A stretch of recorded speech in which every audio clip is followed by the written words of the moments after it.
சுற்றி 1000 நெகட்டிவ் 1000 எதிர்மறையான காரியங்கள் இருந்தாலும் நான் என்ன பண்ணுவேன் அப்படின்னு சொன்னா, என்னை கொண்டு போய் விடுவதற்கு யாரும் இல்லை. அதுக்காக நான் அமைதியா இல்லை. நான் என்ன செய்கிறேன் அப்படின்னு சொன்னா, நான் இறங்குகிறதற்குள்ளே, நான் முந்திக் கொள்வதற்குள்ளே ஒருவேளை அங்கே வந்து ஒரு 2 மாதம் இருக்கும்போது, இந்த 2 மாதத்தில் ஆயிரக்கணக்கான பேர் வந்து முன்னாடி குதிச்சு அந்த அற்புதத்தை வாங்கிட்டு போகும்போது, சிலர் பாருங்களேன், ரொம்ப பலவீனமாய் நிறைய பேர் இந்த பிச்சை எடுக்கிறது மாதிரிலாம் இருக்கிறாங்க பாருங்களேன். அவங்க வந்து என்ன யோசிப்பாங்க அப்படின்னு சொன்னால், அவங்க சில ஏரியாவுக்கு போவாங்க. அந்த ஏரியாவுக்கு போய் சரியாக அந்த இடத்துல வந்து அவங்களுக்கு வசூல் ஆகலை, சரியாக யாருமே அவங்கள கவனிக்கலை, சரியாக பணம் கொடுக்கல அப்படின்னு சொன்னால், அவங்க உடனே என்ன பண்ணிடுவாங்க அப்படின்னு சொன்னால், ஏரியாவை சொல்லுங்களேன், அவங்கள சேஞ்ச் பண்ணிடுவாங்க, மாற்றிடுவாங்க. சரி, ஓகே, இந்த இடத்துல நமக்கு யாருமே இது கொடுக்க மாட்டாங்க போல் தெரியுது, நம்ம இதுக்கு வேற இடத்துக்கு போகலான்னு மாற்றிடுவாங்க. அப்போது இந்த வியாதி உள்ளவன் என்ன நினச்சிருக்கணும் அப்படின்னு சொன்னால், இவன் இறங்குறதற்கு முன்பாகவே ஆட்கள் இறங்கி சுகப்படுறதுனால, ஐயோ இனி இந்த பெதஸ்தா குளத்தில் இருந்தால் வேலைக்கு ஆகாது, நம்ம கிளம்பிடுவோம், நமக்கு யாருமே இல்லை, நம்ம அங்கே போகிறதுக்குள்ளே இந்த மாதிரி ஒவ்வொருத்தராக விடுதலை பெற்றுட்டு போகிறாங்க. நம்ம எத்தனை மாதம் இருந்தாலும் நம்ம இந்த குளத்தில் இருக்கிற வரைக்கும் எப்படி தான் இருக்கணும் சொல்லுங்களேன், இப்படி தான் இருக்கணும். ஏன்னா அந்த குளத்தில் வந்து விடுதலைன்றது ஃப்ரீ, அற்புதம் அவங்களுக்கு இலவசமாக கிடைக்குது. அதனால இப்போ வந்து ஒரு இடத்துல வந்து ஃப்ரீ ட்ரீட்மெண்ட்டு, ஆனால் அந்த இடத்துல போனால் அற்புதம் நிச்சயம் அப்படின்னா மாற்று கருத்தே கிடையாது. ஒரே ஒன்று, குளத்தில் ஃபஸ்ட்டு காலடி எடுத்து வைக்கணும், அவ்வளோதான். அந்த தூதன் கலக்கும் போது அந்த குளத்துல காலடி எடுத்து வச்சிருந்தா அற்புதம் கண்டிப்பாக கிடைக்கும். நீங்கள் என்ன நினைக்கிறீங்க? நீங்கள் கடந்த சில மாதங்களுக்கு முன்பாக இந்த கங்கா ஹாஸ்பிட்டலில் நான் வந்து ஒரு நோயாளி ஒருத்தரை பார்க்கறதுக்காக போயிருந்தேன்.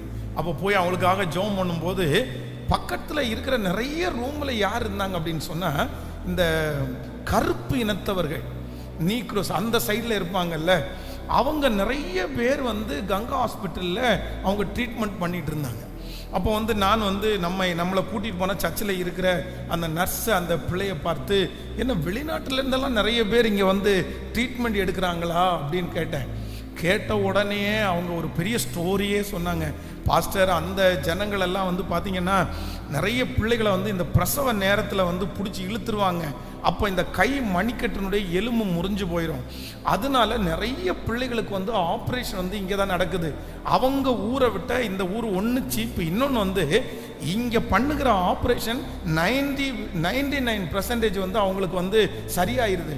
அதனால அவர்களே வந்து 1 மாதம் 2 மாதம் இங்கே புக் பண்ணி 10 லட்சம் 5 லட்சம் செலவு பண்ணி ஆப்ரேஷன் பண்ணிட்டு போகிறாங்க அப்படின்னு. அப்போ எவ்வளவு தூரமாக இருந்தாலும் இந்த இடத்துல போனால் அற்புதம் நிச்சயம் அப்படின்னா, எவ்வளவு தூரம் கிலோமீட்டர் பிரயாணம் பண்ணி வருவதற்கும் மனிதர்கள் தடை செய்வதில்லை. அப்போ பெதஸ்தா குளத்தில் கூட்டம் குறையுமா நிறைய இருக்குமா? சொல்லுங்க, கேட்கல. வெள்ளிக்கிழமை மட்டும்தான் கூட்டம் வரும், ஞாயிற்றுக்கிழமை கூட்டம் வராதுன்னு இருக்குதா? கிடைக்காது.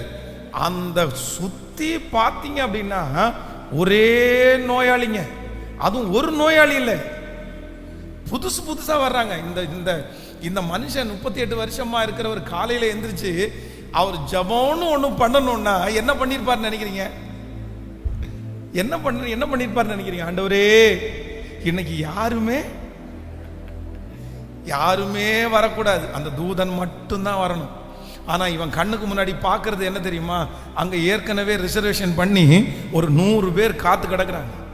அப்போ அவனுடைய மனசுக்குள்ள எவ்வளவு பெரிய நெகட்டிவ், எவ்வளவு பெரிய அவன் கண்ணு எவ்வளவு பெரிய எதிர்மறையான காரியத்தை பார்க்குது. ஆனாலும் அந்த மனுஷனை ஆண்டவர் தேடி போறதுக்கு ஒரே ஒரு ரீசன், இவ்வளவு எதிர்மறையான காரியங்கள் உங்களை சுற்றி இருந்தோம் எனக்கு ஒரு நாள் விடுதலை கிடைக்கும்ன்ற முயற்சியை மட்டும் நீ விடவே இல்லைல்லப்பா. நிச்சயமாகவே நான் உனக்கு அற்புதம் செய்வேன். எல்லாரும் ஆண்டவரிடத்துல கேளுங்க. என் கண்ணுக்கு முன்னாடி எவ்வளவு எவ்வளவு எவ்வளவு எதிர்மறையாய் கர்த்தர் யாரோ ஒருத்தரிடத்துல கர்த்தர் தெளிவாய் பேசுகிறார். தெளிவாய் பேசுகிறார். மகனே நீதான் சோர்ந்து போனாய், மகளே நீர்தான் சோர்ந்து போனாய். ஹல்லேலூயா. ஆண்டவர் 38 வருடம் வியாதியா இருந்த அந்த மனுஷனை போல ஒரு நாள் கர்த்தர் உன்னை சாட்சியாய் நிறுத்த போகிறார். உன்னை தேவாலயத்தில் அவனை பார்த்தது போல ஒரு பெரிய கிரவுட் உள்ள இடத்துல ஆண்டவர் உங்களை கொண்டு போய் நிற்க வைப்பேன் என்று கர்த்தர் வாக்கு கொடுக்கிறார். ஆயிரக்கணக்கான ஜனங்களுக்கு முன்னாடி ஆண்டவர் உங்களை கொண்டு போய் நிற்க வைப்பேன் என்று கர்த்தர் வாக்கு கொடுக்கிறார். அந்த இயேசுவை குறித்த அறிவு கூட அவனுக்கு இல்லை. சுற்றி இருக்கிறவங்க கேட்குறாங்க, உன்னை விடுதலை ஆக்குனது யாருப்பா, உன் படுக்கையை எடுத்துக்கொண்டு நடைன்னு சொன்னது யாருப்பா? உடனே அவன் சொல்றான், யாருன்னே தெரியலங்க, யாருன்னே தெரியலங்க. நான் அற்புதத்துக்காக குளத்தை ஒரு தூதன் கலக்குவான்னு நினைச்சு போனேன். ஆனா யாரோ ஒருத்தர் என்ன விடுதலை ஆக்குனார். தன்னை விடுதலை ஆக்குனவரை எப்ப அவன் கண்டுபிடிக்கிறான் அப்படின்னா, தேவாலயத்தில் அவன் இருக்கிறான். இப்போ தேவாலயத்தில் ஆண்டவர் இருக்கிறாரு. ஆண்டவர் சுகமாக்கப்பட்ட அந்த மனுஷனை தேவாலயத்திலே கண்டு, இனி நீ என்ன பண்ணிடாத, எந்த தவறு செய்தான்னு சொல்லும் போதுதான் அடுத்து எல்லார்ட்டையும் சொல்றான், என்னை சுகமாக்கினவர் இவர் என்று அவன் சொல்லுகிறான். அப்போ தன்னை சுகமாக்கினது யாருன்னு கூட தெரியல. ஆனாலும் அந்த மனுஷனுக்குள்ள ஒரு நம்பிக்கை இருந்துச்சு, என்னை சுற்றி எத்தனை பிரச்சனை இருந்தாலும் என் கணவனாரை தொடுவதற்கு ஆண்டவருக்கு லேசான காரியம். என் வியாதியிலிருந்து என்னை சுகப்படுத்துவது கர்த்தருக்கு லேசான காரியம். என்னை இந்த நிலைமையை மாற்றுவது கர்த்தருக்கு லேசான காரியம். என்னை தூக்கி எடுப்பது கர்த்தருக்கு லேசான காரியம். நல்ல கரங்களை தட்டி எனக்கு செய்வார், எனக்கு செய்வார், எனக்கு செய்வார், எனக்கு செய்வார். என் நம்பிக்கை வீண் போகாது. எத்தனை எதிர்ப்புகள் வந்தாலும் ஹல்லேலூயா, என் பலனாகிய கன்மலை. சோ நம்பர் 1, முதலாவதாக இந்த மனுஷனுடைய முதல் சூழ்நிலை என்ன அப்படின்னு சொன்னா, தான் விடுதலை ஆவேன் என்கிற நம்பிக்கையை கொடுக்கிற ஒரு சூழ்நிலையும் இல்லாமல் விடுதலை ஆக முடியாது என்கிறதற்கு 1000 காரணம் சுற்றி இருந்தாலும் தன்னுடைய முயற்சியை மட்டும் அந்த மனுஷன் என்ன பண்ணலைன்னா விடவே இல்லை. நம்பர் 2, இரண்டாவதாக ஒரு வசனத்தை வாசிக்கலாம். நீங்கள் 7வது வசனத்தை வாசிக்கலாமா?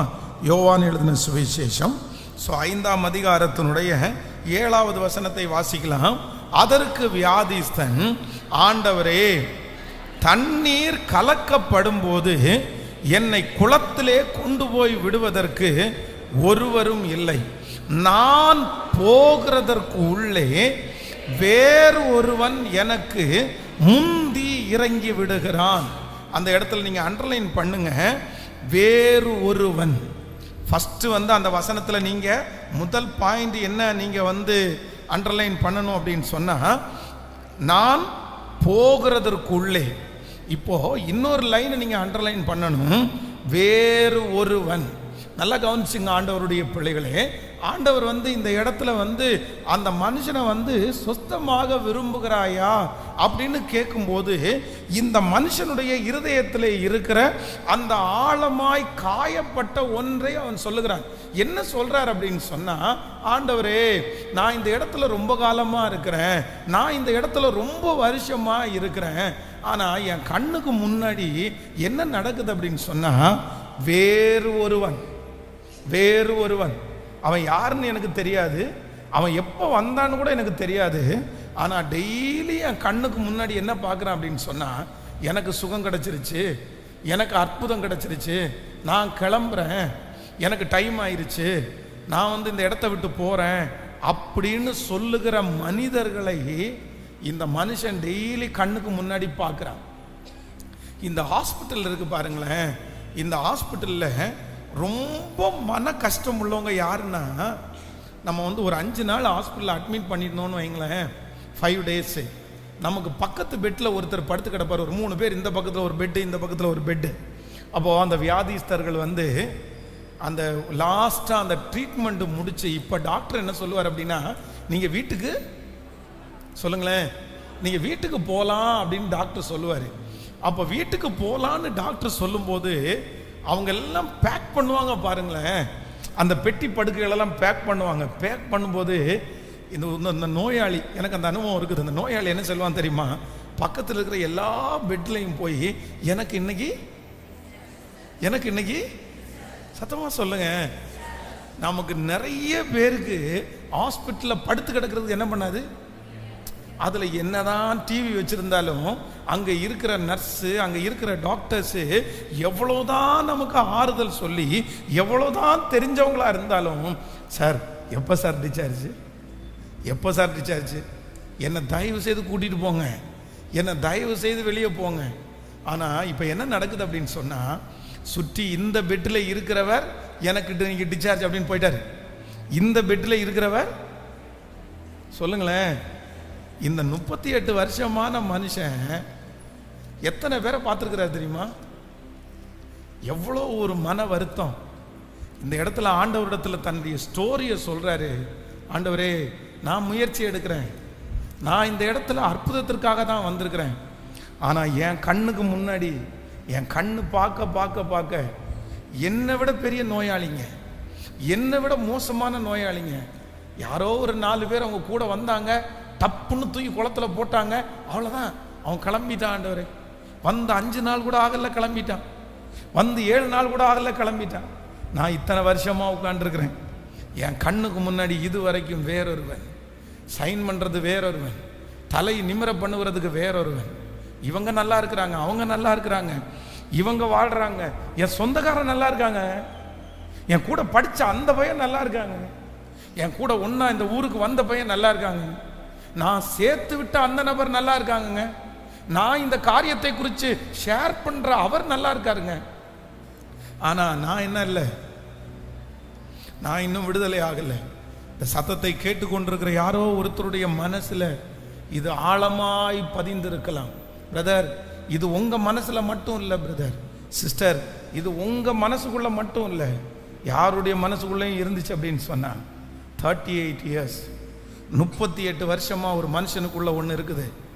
என்ன இருக்கு அப்படின்னு சொன்னா, யாரோ ஜெயிக்கிறாங்க, ஆனா நான் மட்டும் தோற்று போறேன். நான் ஒரு நாள் நானும் ஜெயிக்க மாட்டேனா, நானும் நிற்க மாட்டேனா, நானும் வளர மாட்டேனா, நானும் இந்த மாதிரி சாட்சி சொல்ல மாட்டேனா, எனக்கும் இந்த மாதிரி ஒரு அற்புதம் நடக்காதா? திருச்சபையில கூட நீங்க நினைக்கலாம், டிவியில் பார்க்கும்போது, நிகழ்ச்சிகளை பார்க்கும்போது அற்புதம் நடந்துச்சு அப்படின்னு யாரோ சாட்சி சொல்லும்போது எனக்கு இப்படி ஒரு நாள் வராதா? ஆனால் ஆண்டவர் இன்றைக்கு இந்த முழங்கால் யுத்த ஜெபத்தினுடைய 7வது நாள் கர்த்தர் நிறைய பேருக்கு வாக்கு கொடுக்கிறார். அந்த வேறொருவன் என்று பார்த்து கொண்டிருக்கிற உங்க வாழ்க்கையில அந்த ஒரு பர்சனா நீங்களும் சீக்கிரமாய் மாறுவீர்கள். கர்த்தர் உங்களையும் அப்படி நிறுத்துவார். அந்த அற்புதம் உங்களுக்கு நடக்கும். அந்த நாள் உங்களுக்கு வரும். உங்கள் பேரிலே சீட்டு போடப்படும். உங்கள் தலை நிமிரப்படும். உங்களுடைய காரியம் ஜெயமாய் மாறும். கர்த்தர் வாக்கு கொடுக்கிறார். நம்புறவங்க கரங்களை தட்டி ஆமென் என்று ஆமோதித்து முழு பலத்தோடு ஜெபம் பண்ணுங்க. ஆண்டவருடைய மகிமை இறங்குது, கர்த்தருடைய மகிமை இறங்குது. உங்க பிள்ளைய கர்த்தர் முன்னணியில நிறுத்துகிற நாள் வருது. உங்க மகனை கர்த்தர் முன்னணியில நிறுத்துறாரு. உன் பிள்ளையோட படிச்சவங்க நிறைய பேர் முன்னாடி நின்று அவன் பின்னுக்கு தள்ளப்பட்டிருக்கிறான்.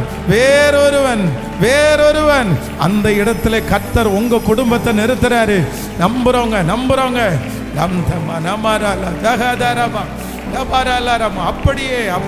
அப்படியே ஆமென்றும் ஆமென்றும் ஹல்லேலூயா, ஹல்லேலூயா. யோசேப்பை குறித்து வேதம் சொல்லுகிறது. நிதஸ்தர் யாருன்னா யோசேப்பு. தவறு செய்யாத மனிதன் யாருன்னா யோசேப்பு இந்த இடத்திற்கு வருவதற்கு ஒரு குற்றமும் செய்யல. ஆனா இவன் போய் நிறைய வருஷம் ஆயிடுச்சு. திடீர்னு 2 பேரை உள்ள ஜெயிலுக்குள்ள போடுறாங்க. ஆனா ஒருத்தன் சொப்பனம் பார்த்தேன், இந்த மாதிரி எனக்கு ஒரு சொப்பனம், இதுக்கு விளக்கம் கொடுக்கணும் அப்படின்னா அந்த சொப்பனத்துக்கு என்ன விளக்கம் கொடுக்குறாரு அப்படின்னு சொன்னா, எப்பா நீ எந்த ஸ்தானத்திலிருந்து எடுத்தப்பட்டாயோ, நீ எந்த இடத்துல தள்ளப்பட்டாயோ, நீ முன்னாடி ராஜாவுக்கு பானபாத்திரக்காரனா இருந்த 3 நாளைக்குள்ள 3 days 3 நாளைக்குள்ள பார்வோன் உன் தலையை உயர்த்தி உன்னை மறுபடியும் அந்த இடத்துல உன்னை கொண்டு போய் வைப்பாரு.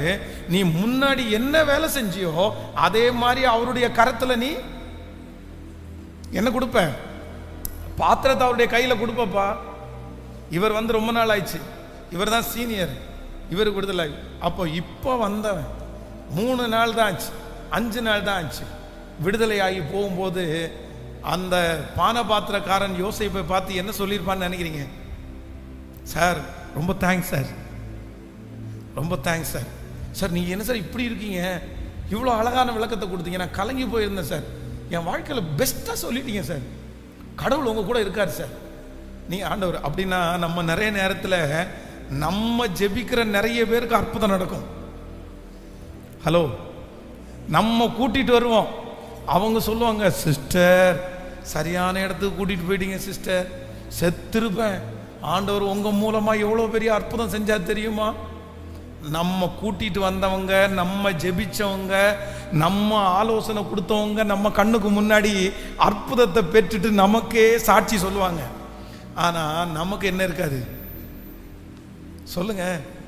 நமக்கு நிறைய பேருக்கு சாட்சியே இருக்காது. இந்த ஜெபத்தில் இருக்கிற நிறைய பேர் அப்படிப்பட்ட ஒரு சிச்சுவேஷன்ல கடந்து வரலாம்.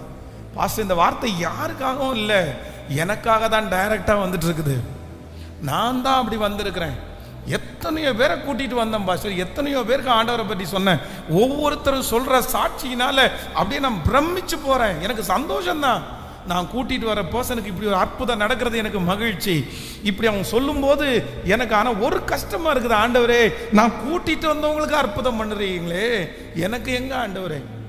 யோசேப்பு மட்டும் இன்னும், அதுவும் இந்த யோசேப்பு என்ன சொல்றாரு அப்படின்னு சொன்னா, எப்பா நான் உனக்கு சொப்பனம் சொல்லி விடுதலை ஆக்குனதெல்லாம் உண்மைதான், நீ என்ன பண்ண அப்படின்னு சொன்னா, நீ ராஜாவினிடத்துல போகும்போது எனக்கு நீ சிபாரிசு பண்ணு.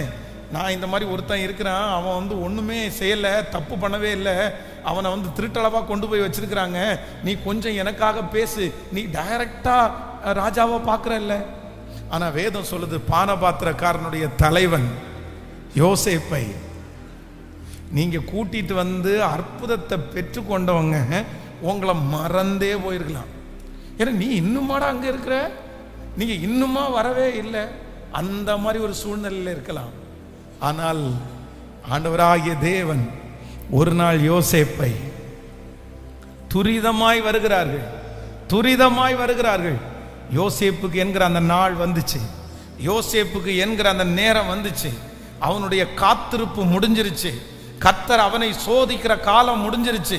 கர்த்தர் அவனுக்கு கொடுக்கிற பரீட்சையின் காலம் முடிஞ்சிருச்சு.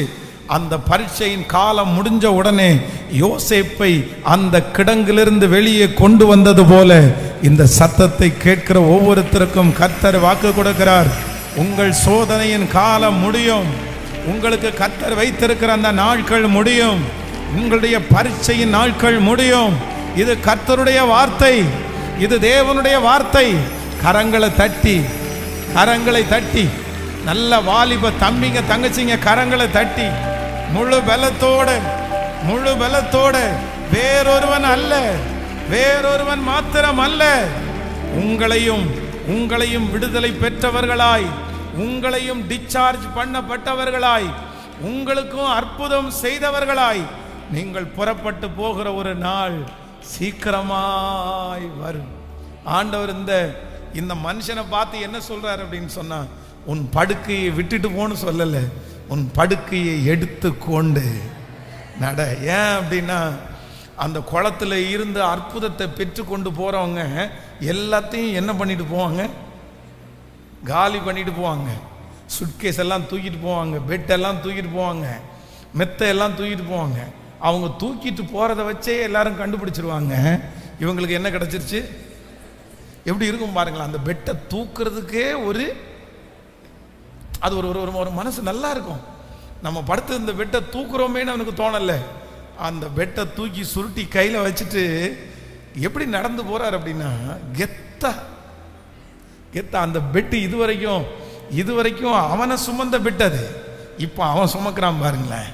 அவன் எடுத்து வச்சு சுருட்டி, அப்பதான் நிறைய பேருடைய கண்ணு பார்க்குது, விடுதலை கிடைச்சிருச்சா, அற்புதம் கிடைச்சிருச்சா, சுகம் கிடைச்சிருச்சா, பரவாயில்லப்பா, பரவாயில்லப்பா, நீ ஆராதிக்கிற தேவன் உன்னை கைவிடலப்பா, உன் காத்திருப்பு வீணா போகலப்பா, உன் அமைதிக்கு ஆண்டவர் ஒரு பெரிய பரிசு கொடுத்தாருப்பா. நான் நம்புறேன் இந்த வார்த்தையை உங்களுக்கு சொல்லுகிற ஒரு நாள் கண்டிப்பாக சீக்கிரமாய் வரும். உங்களுடைய விரோதிகள் பார்ப்பார்கள், உங்களை நிறைய பேர் பார்ப்பார்கள். கர்த்தர் உங்களை சுமந்ததை தூக்கி சுமக்க பண்ணுகிற ஒரு நாளை கர்த்தர் உங்களுக்கு தருவார். அன்றைக்கு நிறைய பேருடைய கண்கள் ஆச்சரியமாய் பார்க்கும். அந்த தெருவழியாய் நீங்கள் நடந்து போவீர்கள், சுமந்து கொண்டே சாட்சியோடு நடந்து போவீர்கள். கையை உயர்த்தி ஆண்டவரிடத்துல சொல்லுங்க, இந்த வார்த்தையை நான் நம்புறேன். இது பென்ஸோட வார்த்தை அல்ல, இது ஒரு மனிதனோட வார்த்தை அல்ல, இது ராஜாதி ராஜாவோட வார்த்தை, இது கர்த்தாதி கர்த்தாவோட வார்த்தை. நாம் பிரசங்கம் பண்ணி கொண்டிருக்கும் போதே அந்த காரியத்தை கர்த்தர் ஆரம்பிக்கிறார். பிரதர் நீங்க விசுவாசிங்க, பிரதர் சிஸ்டர் நீங்க விசுவாசிங்க. ஆண்டவருடைய சமூகத்துல கையை உயர்த்தி நான் நம்புறேன் ஆண்டவரேன்னு சொல்லுங்க. இன்னைக்கு ஆண்டவர் தான் பேசுறாரு, ரொம்ப தெளிவா உங்களிடத்துல கர்த்தர் பேசுறாரு, தெளிவா கர்த்தர் பேசுறாரு. ஹalleluya. ஒரு நாளும் வீணாகாது நான் ஓடும் ஓட்டம், நான் செய்யும் ஜெபம், ஒரு நாளும் வீணாகாது, ஒரு நாளும் வீணாகாது, ஒரு நாளும் வீணாகாது. நான் ஓடும் ஒரு நாளும் வீணாகாது, ஒரு நாளும் வீணாகாது. பிடித்துக்கொள் ஜீவவசனம், பிரகாசி கிறிஸ்து இயேசுக்கா. பிடித்துக்கொள் ஜீவவசனம், பிரகாசி கிறிஸ்து இயேசுக்கா. நெறிகண்ட சமுதாயம், அந்தானே நட்சத்திரம், நெறிகண்ட சமுதாயத்தில் நான் தானே நட்சத்திரம். கரங்களம் மேல தட்டி தொடர்ந்து ஓடு, விட்டு விடாதே, ஜெபம் செய்வதை நீ மறந்து விடாதே. பாடிக்கொண்டே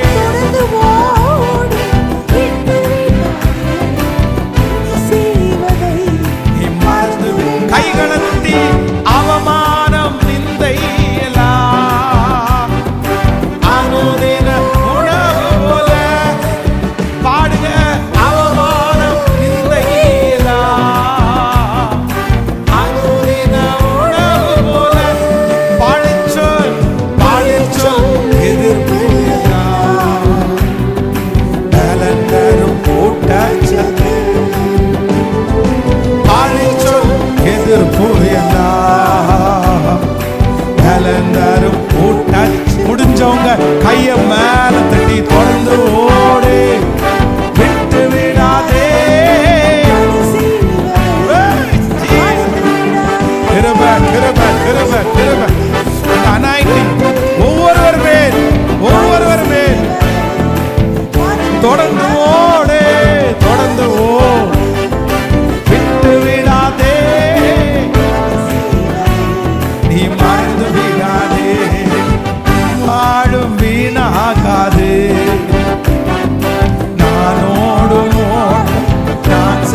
நன்றி சொல்லுங்க கரங்களை தட்டி.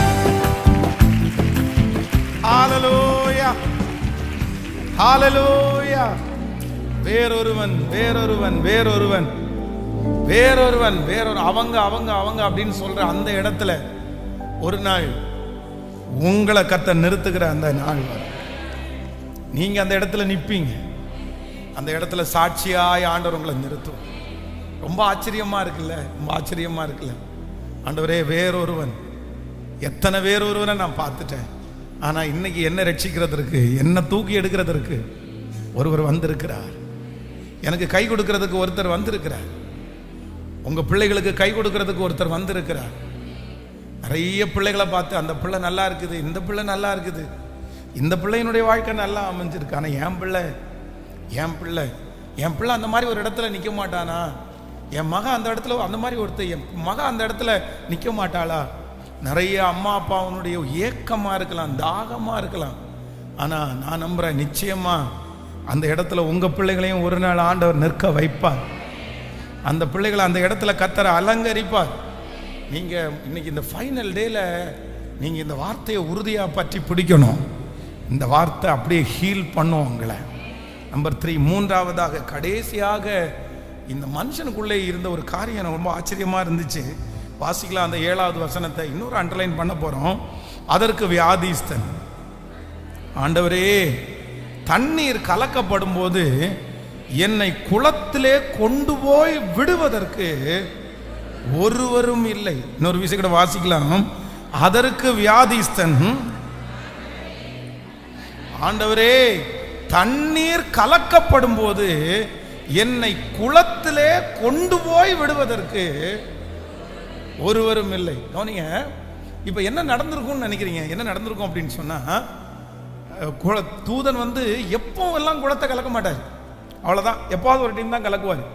இப்போ தூதன் கலக்கி முடிச்சுட்டு போனதுக்கு அப்புறம் அங்க என்ன நடக்கும்னு நினைக்கிறீங்க? இல்ல பொதுவாக ஒரு ஹாஸ்பிட்டல்னு வச்சுக்கோமே, ஒரு ஹாஸ்பிட்டல்ல நோயாளி ஒரு ரூமுக்குள்ள படுத்து கிடக்கும் போது டாக்டர் வந்து விசிட்டிங் வருவாங்க. 24 மணி நேரமும் டாக்டர் நம்ம கூட இருக்க மாட்டாங்க. நர்ஸும் 24 மணி நேரமும் நம்ம கூட இருக்க மாட்டாங்க. நம்ம பெட் மட்டும்தான் பெட்ல படுத்து கிடப்போம். ஆனா டாக்டர் விசிட்டிங் வரும்போது பாத்தீங்கன்னா, இன்னைக்கு பெரிய டாக்டர் வராரு, இன்னைக்கு சீப் டாக்டர் வராரு.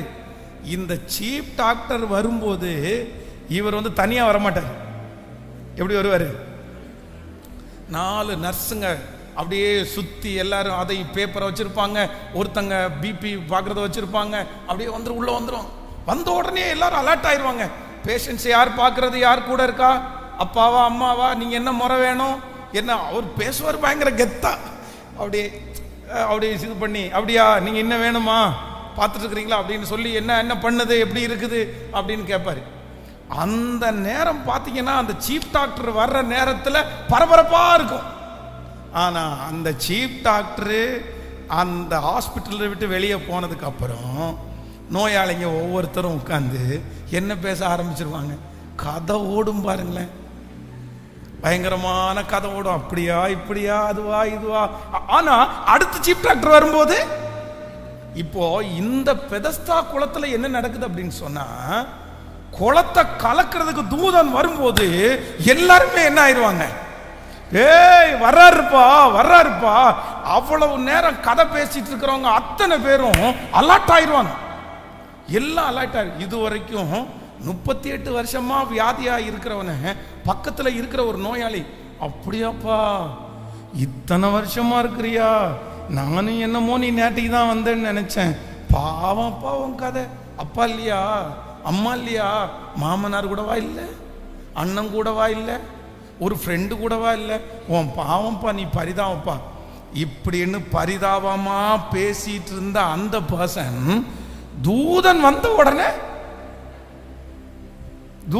உடனே இதுவரைக்கும் இருந்த பரிதாபம் எங்க போச்சோ தெரியல.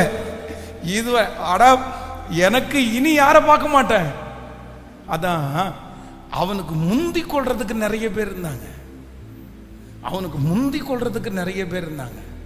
சான்ஸ் வரும்போது, வாய்ப்பு கிடைக்கும் போது, இல்ல எனக்கு இந்த மாதிரி ஒரு வாய்ப்பு வந்திருக்குது, இந்த வாய்ப்புல நீ போய் வேணா நிக்கிறியா, நீ போய் வேணா இருக்கிறியா, 1000 தான் பேசட்டுமே, கொஞ்சட்டுமே, கொலாவட்டுமே. ஆனா ஒரு சான்ஸ்ன்னு வரும்போது நம்மளை கொண்டு போய் முன்னாடி நிப்பாட்டிட்டு, சரிப்பா நான் அடுத்த டைம் பார்க்குறேன்ப்பா அப்படின்னு சொல்றதற்கு இந்த உலகத்தில் நமக்கு ஒருத்தர் கூட இல்லை, ஒருத்தர் கூட இல்லை. அவ்வளோ அன்பா பேசுவாங்க, அவ்வளவு நேசமா இருப்பாங்க. ஆனா அவர்களுக்குரிய வாய்ப்பை, அவர்களுக்குரிய காரியத்தை நமக்கு யாருமே என்ன பண்ண மாட்டாங்க சொல்லுங்க. விட்டு தந்திருக்காங்களா? விட்டு தந்திருக்காங்களா? யாருமே விட்டு தரல. அதான் ஆண்டவரிடத்தில் அவன் சொல்லும் போது சொல்றான், ஆண்டவரே தூதன் வந்து கலக்க வரும்போது முந்தி அடிச்சுட்டு தட்டி விட்டுட்டு அது வரைக்கும் அவ்வளோ கொஞ்சி கொஞ்சி பேசினவன் வந்து அட போப்பா அப்படின்னு சொல்லிட்டு போனவன் எல்லாம் நிறைய பேர் இருக்கிறான். ஆனா திரும்பி பார்த்தா அத்தனை பயலும் குளத்துல விழுந்து எந்திரிச்சுட்டு இருப்பாங்க, அத்தனை பேரும் குளத்துக்கு முன்னாடி போய் உட்கார்ந்துருப்பாங்க. நான் பார்த்தா நான் மட்டும் எப்படி இருப்பேன் தெரியுமா? தனிமையாய், தனிமையாய். நான் எதுக்கு இருக்கிறேன், ஏன் இருக்கிறேன், எதுக்கு வெயிட் பண்றேன், யாருக்குமே தெரியாது.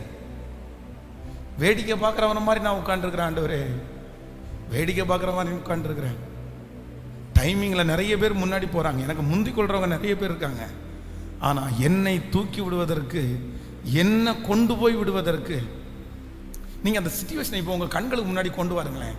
ஒரு குளம் இருக்குது, அந்த குளத்துக்கு சுற்றி 1000 பேர் வந்து நோயாளிங்க இருக்கிறாங்க. அந்த குளம் கலக்கப்படுக்கும் போது நோயாளிங்க குதிச்சா அற்புதம். ஒவ்வொரு நோயாளிக்கு பக்கத்தில் 2 பேர் 3 பேர் இருக்கிறாங்க. இவன் வந்து ஒரு 15 அடி அந்த பக்கத்தில் இருக்கான்னு வச்சுங்களேன். குளம் கலக்கியாச்சு அப்படின்னு சொன்ன உடனே வேடிக்கை பார்க்க வந்தவங்க கூட எங்க தான் போவாங்க, எங்க தான் போவாங்க. அதுவும் அந்த குளத்தை கலக்கும் போது ஒருத்தர் குதிக்க மாட்டான், 10 பேர் 100 பேர் உள்ள குதிப்பான். 100 பேர் உள்ள குதிக்கிறதுல யாரு ஃபர்ஸ்ட்? நம்ம இந்த ஓட்டப்பந்தயத்திலாம் வைக்கும்போது, அது இல்லைன்னா இந்த கிரிக்கெட் எல்லாம் வைக்கும்போது இது அவுட்டா நாட் அவுட்டான்னு நமக்கு தெரியாது. யாரு முந்தி அந்த அந்த ஸ்கிரீனை தொட்டதுன்னு நமக்கு தெரியாது. ஏன்னா கண்ணு மூடி திறக்கிறதுக்குள்ள அந்த அந்த ரிபன் வந்து கட் ஆயிருக்கும், கண்ணு மூடி திறக்கிறதுக்குள்ள அவுட் ஆயிருக்கும். உடனே அங்க இருக்கிற அம்பையர் வந்து என்ன சொல்லுவான் தெரியுமா? இப்படி சொல்லுவான். என்ன சொல்லுவாரு? இதுக்கு என்ன அர்த்தம் எனக்கு ஒன்றும் தெரியல, இவங்க எல்லாம் அவுட்டா நாட் அவுட்டான்னு கேட்குறாங்க. பட் அம்பேர் இப்படி கை தூக்குனாதான் அவுட்டு. அவர் சீக்கிரமா கை தூக்க மாட்டாரு. இவருக்கே கன்ஃபியூஸ்டா இருக்கும்போது இவர் என்ன சொல்லுவாரு? ஸ்கிரீன்ல போடுப்பா. அந்த ஸ்கிரீன்ல கேமரா வச்சு கரெக்டா ஒருத்தர் ஜூம் பண்ணி அந்த அவுட் அப்படியே ஸ்லோ மோஷன்ல அப்படியே திருப்பி உள்ள திருப்பி உள்ள அந்த மாதிரி வந்து கரெக்டா அப்புறம் அவுட்டா நாட் அவுட்டா அப்படின்னு கொடுப்பாங்கன்னு வச்சுங்களேன். இப்போ 100 பேர் குதிச்சிட்டாங்க. இப்போ அங்க இருக்கிற அத்தனை பேருக்கும் ஒரே கியூரியாசிட்டி தான் இருக்கும், இந்த 100 பேர் குதிச்சதுல யார் லக்கி, யார் லக்கி. ஆனா யார் லக்கி தெரியுமா? அங்க இருக்கிற ஒருத்தனும் கத்த மாட்டான், ஒருத்த மட்டும் கத்துவான், ஏய் இன்னைக்கு விடுதலை, இன்னைக்கு விடுதலை எனக்கு தாயா, இன்னைக்கு விடுதலை எனக்கு தாயா. அவனோட வந்த சொந்தக்காரங்க அத்தனை பேரும் அப்படியே தூக்கிட்டு போவாங்க. அந்த மாதிரி ஒரு சூழ்நிலையில எனக்காக கை தட்டதற்கோ, டேய் கொஞ்சம் வழி விடுங்கப்பா, கொஞ்சம் கேப் விடுங்கப்பா, யாருப்பா இன்னைக்கு விடுதலை, நான் கொஞ்சம் பார்க்கட்டும்ப்பா அப்படின்னு சொன்னா கூட அவன் கண்ணு திறந்து விடுதலையாக்கப்பட்டவனை பார்க்கறதுக்கு கூட அவனுக்கு என்ன இல்லைன்னா சூழ்நிலை எதுவுமே வாய்க்கல. காரணம் என்னன்னா அவர் ஒரு தனி பர்சன், சிங்கிள் பர்சன். அவனுக்கு மனைவி கூட இல்லை, கணவனார் இல்லை, பிள்ளைங்க இல்லை. அவன் சிங்கிள் பர்சன், தனி மனிதன். ஆண்டவரே எனக்கு ஒரு ஒரு அந்த ஆண்டவரிடத்துல தன்னுடைய ஸ்டோரியை அந்த 5 மினிட்ஸ் அப்படியே கொட்டிட்டான். கொட்டும் போது என்ன சொல்றான் அப்படின்னு சொன்னா, என்னை என்கரேஜ் பண்றதுக்கு, என்னை கொண்டு போய் விடுவதற்கு, என் எதிர்காலத்தை பார்க்கறதுக்கு யாரும். இப்போ ஆண்டவர் என்ன சொல்றாரு அப்படின்னு சொன்னா, நீ இதை ஃபீல் பண்ணுனேன்னு சொல்லிதான், உனக்கு யாரும் இல்லைன்னு நீ நினைச்சதுனால தான், அத்தனை பேரையும் விட்டு நீ ஒருத்தன் தனியா இருக்கிறதுனால தான் எப்பவுமே என்னை கூப்பிடுற இடத்துக்கு நான் போயிருக்கேன், என்னை வருந்தி கூப்பிடுற இடத்துக்கு நான் போயிருக்கிறேன். ஆனா என்னை கூப்பிடாத ஒரு இடத்துக்கு நான் வந்தேன்னா அது நீ தனியா இருக்கிறதுனால, தனியா இருக்கிறதுனால. உனக்கு நான் இருக்கிறேன், உனக்காக நான் வருவேன், உன்னை நான் கூட்டிட்டு போவேன், நான் உனக்கு விடுதலை தருவேன். நீ அந்த குளத்துல இறங்கி விடுதலை ஆக வேண்டிய அவசியம் இல்லை. நீ அந்த குளத்துக்காக எதிர்பார்த்துட்டு இருக்க வேண்டிய அவசியம் இல்லை. அவங்க அத்தனை பேரும் அந்த குளத்தை எதிர்பார்த்துட்டு இருக்கும் போது உனக்கு விடுதலை அந்த மனுஷனால அல்ல, அந்த டாக்டரால அல்ல, அந்த பர்சனால அல்ல. நான் உனக்கு விடுதலை கொடுத்து உன்னை தூக்கி விடுவேன்னு சொன்ன அந்த தெய்வம் அந்த பிள்ளைய தூக்கி விட்டது போல இன்றைக்கு இந்த சத்தத்தை கேட்கிற நிறைய பேரை நம்புறவங்க கரங்களை மேல தட்டி அந்த மகிமை, அந்த மகிமை நல்ல கரங்களை தட்டி விடுதலை விடுதலை விடுதலை விடுதலை. அந்த தனிமையான பிள்ளைகளுக்கு, யாரும் இல்லாத பிள்ளைகளுக்கு, உனக்கு பாஸ்டர் இல்லை, உனக்கு பாஸ்டர் அம்மா இல்லை, உனக்கு அம்மா இல்லை, உனக்கு அப்பா இல்லை, உனக்கு கணவன் இல்லை, மனைவி இல்லை. கர்த்தர் வாக்கு கொடுக்கிறார், பிள்ளைகள் இல்லை, நான் இருக்கிறேன், நான் இருக்கிறேன், நான் உனக்காக வருவேன். உன்னை கொண்டு போய் விடுவதற்கு யாரும் இல்லைன்னு நினைக்க வேண்டாம். கர்த்தர் சொல்லுகிறார், தாயின் கருவிலிருந்து உன்னை காப்பாற்றினது யார்? இதுவரையிலும் உன்னை கொண்டு வந்தது யார்? தப்புவித்தது யார்? உன்னை நடக்க பண்ணினது யார்? உன்னை எப்படி நான் கைவிடுவேன்?